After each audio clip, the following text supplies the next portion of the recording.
Exercise 46. The scatter plot for a set of data is shown in the xy plane above.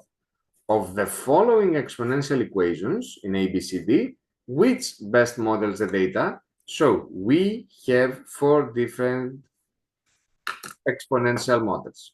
To begin with, I'll go into Desmos and I will start drawing each one of them. So let me begin with 2 times 5 and all that raised to the power of negative x.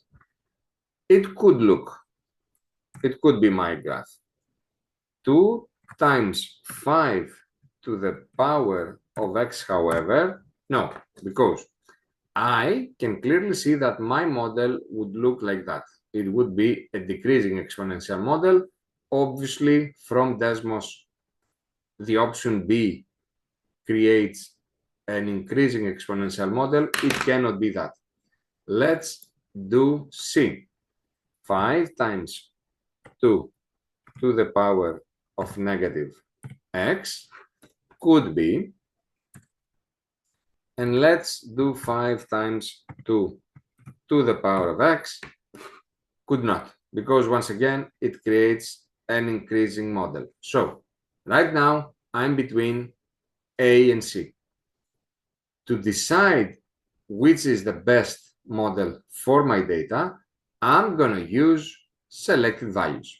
I can see that when x is 0, A produces the value of y equals 2 times 5 to the power of 0, which is 2, while C produces 5 times 2 to the power of 0, which is 5, which is closer to my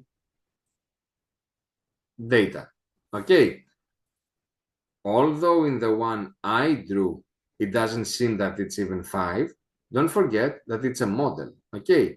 I might be the one drawing that wrong, and it might have been that the actual model was more like this. In this case, I would have selected C as the right answer for this exercise.